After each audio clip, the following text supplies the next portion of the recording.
What is up, everybody? Mr. Purtis here. Welcome to topic 1.6, developments in Europe. This is the last and final topic of unit number 1. Unit number 1, by the way, circa 1200 to 1450. We're really looking at governments and the way those governments organize their people around the world in little snapshots. Not to give it away, don't tell anybody, but Unit 2 is on the trade routes during this same time period. So we're going to see a lot of these things kind of come back and interweave and whatever I'm doing with my hands here. Boom. With that said, let's get into Europe here.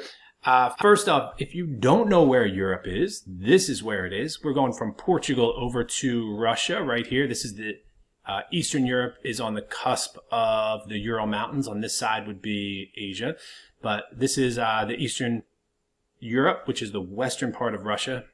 Think about that for a couple minutes. This is Italy going up north to what's called the Baltic countries, modern countries, as well as England, if you don't know, and Ireland right here.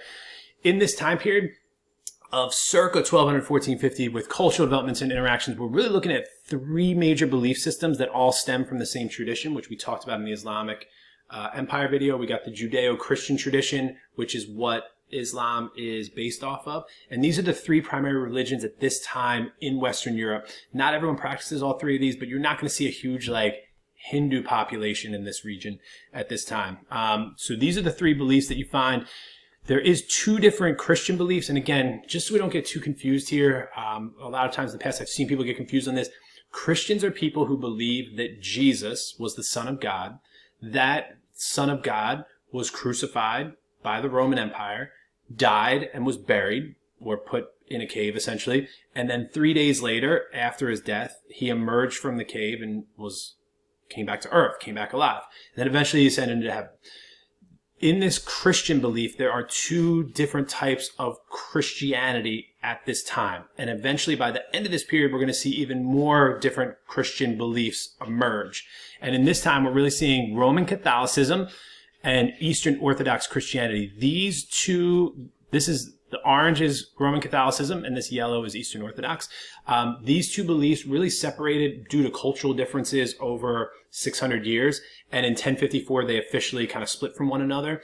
Their worshiping is different. The way that they just practice on a day-to-day basis are different. So the two sides really just separate from each other. And so we have two different beliefs of Christianity that emerge. We also have a population of Muslim people who practice Islam in this region right here. This comes from the Islamic Empire and the Caliphate that existed before. This zebra stripe here just refers to, hopefully you realize this, there's some Roman Catholics, there's some Muslims in this region of Spain. Also, if you come over here, we have the same thing. Just want to point out that the Eastern Orthodox Church, and you don't necessarily need to know this for AP World, but it just gives you a little contextualization or background on this. The Eastern Orthodox Church under the Byzantine Empire went up into this region of Russia in the 1000s to try and spread language and culture. And they successfully converted a lot of people up here to Eastern Orthodox Christianity. And not to be ignored here, there is a small Jewish population in this region. Historically in Europe, as mostly around the world, Jews have been persecuted. People who are Christian, people who are Muslim, look at them as isolating themselves and being different. And unfortunately, oftentimes, if you are in a minority group in many countries, you are discriminated against. And in the Roman Empire, going back about 800 years before this, 900 years, the Jews were kicked out of the Roman Empire. A lot of them in what's called the Jewish diaspora settle up here into Northern Europe. But we also have a Jewish population throughout all of this region, as well as in Spain, especially here, where we have this large Jewish or a relatively large Jewish population. So we're talking maybe 10% of the population total. They are very much going to be persecuted. I will say that one more time. They are very much going to be persecuted. And that is one of the common themes throughout world history, and especially European history, is this persecution of Jewish people.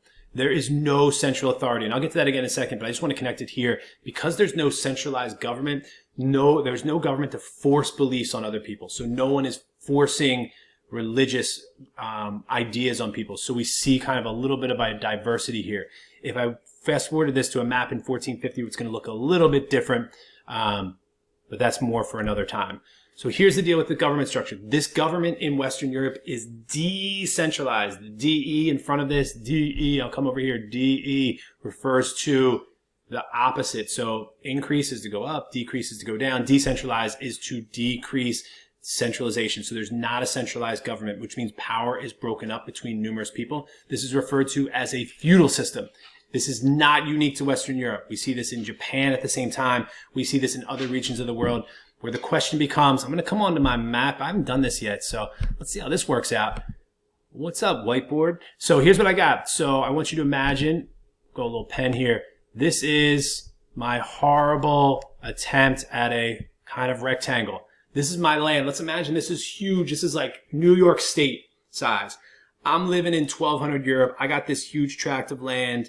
Would be even before that, but let's imagine I have this piece of land and I cannot control it all. I'm just not strong enough. I mean, I'm strong, but I'm not that strong. So I can't control all of this. So I need to figure out a way as King Rupertus, how to protect the people in this land and not lose my power. So what I basically say is, I know I'm pretty strong. I can control this. This is Rupertus land right here. I'm King Rupertus. This is my land. Now, I have a claim to this land, but I can't control it. So essentially, and this is a very basic idea here, I give this land up and I say, yo, Mr. Moran, I'm going to give you this land. Almost rhymed. In return for this land, I expect you to give me loyalty and money. And the money is really just food. And I want you to provide this for me annually, semi-annually, harvest time, whatever the case might be. If someone tries to attack me, I expect you to send your knights and protection to help rally our soldiers. And that's part of this. And Moran's like, all right, cool, cool, cool. And then I'm like, but I got to give up the rest of this land. So I give this piece to Davis, Mr. Davis. Same thing. Boom, boom. And then I give this piece to Miss Larson. Same thing. She's going to send me, kind of looks like an arrow. And I give this one, I don't know, to Mr. Hilly. And I keep splitting up the lands. But Hilly looks at this, and if you don't know Mr. Hilly, he's across the hall. And I look at Mr. Hilly, and I'm like, he says, he doesn't say this to me, but he essentially says, I can't control this land either. He's not strong enough to control this little swath of land, which is maybe like the size of half of Long Island, Suffolk County, let's say. And he knows he can't. So what he does is he splits it up. And he gives this land to, I don't know, Mr. McDermott. And Mr. McDermott gets this piece of land. And in return for this land from Mr. Hilly, he's going to give him loyalty. Hilly's giving me loyalty and food stuff. He's getting the food from him. McDermott looks at this. He's like, yo, I can't control this either. So he splits it up. And he takes this little piece of land right here, which maybe is like, I don't know, the Hamptons. And he's like, I'm going to give this up to somebody else. So he gives this to Mr. Williams, and Mr. Williams is going to give him land and loyalty. And then Mr. Williams is like, I can't control this. So he gives this piece of land to somebody, and then that piece of land goes to somebody, and everyone's kind of exchanging land and loyalty for food. And that's my horrible drawing. Wow, that's atrocious. Anyway, that's kind of how this around and around it goes works. As you kind of break down smaller and smaller and smaller, eventually we just have this manor, which is essentially like a town, I guess. And that town is going to have a mini castle, and around that mini castle is a wall, and there's knights who protect the people who live there, and the people leave the wall to go farm, and then they bring the farm supplies back in. And if someone's going to invade or raid the town, everyone goes inside. They ring the bell, ding, ding, ding, ding, ding, and everyone goes inside the manor walls, and the knights protect them, and we're all good. This manor is self-sufficient. We don't need to leave this manor, which is great because we're worried about people invading us and attacking us, and we're constantly living in fear of who knows who's going to come and overthrow us or take us over or do whatever they want.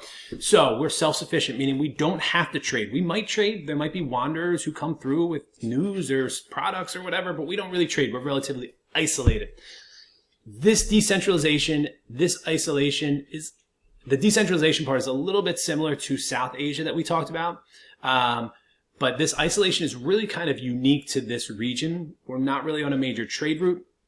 And we're not getting a whole lot of trade supplies early in this time period of the circa 1200. Because we're mainly an agricultural region, we're not relying on merchant activity or trade or any kind of like early industrial ideas. We do have a large farming population. Poor farmers are referred to as peasants. Just in case you don't know that term and you've used it, poor farmers are peasants. In this region of Western Europe, there is forced labor. It is also known as coerced labor. To coerce someone is to trick them or force them into doing something. This coerced labor is in Western Europe is serfdom. The people in on the manor, not all of them, but most of them are serfs, meaning they can't leave the land without the permission of the lord or the noble. And if the lord or noble says it's okay, then they can leave it. But most people aren't leaving the land, and they're bound to that land, and they're under the control of the lord. They cannot be bought and sold. They are not slaves. They are bound to the land. Their kids are bound to the land, their grandkids. And we're going to see hundreds of years of this cycle of a noble in power for hundreds of years, their family, and hundreds of years of being a serf under this land. And the serf is okay with this, essentially okay with this, because they know they are being protected by the noble. Some peasants in this region are free, but usually these free peasants aren't traveling outside the manor, because you're not going to go wandering through the woods of the Black Forest in Germany, because there are scary dudes and people out there who could kill us and God knows what else. So therefore, we're just going to generally stay outside of our manor. So these serfs, this system of serfdom is really going to last through the next time period of 1450 to 1750, and we're going to see it slowly kind of dissipate. But that's what we have in this time period. That's what I got on Europe. Hope you like my drawing. Feel free to take a screenshot of that and save it. As always, any questions you got, feel free to write it down. Let me know. I'm out.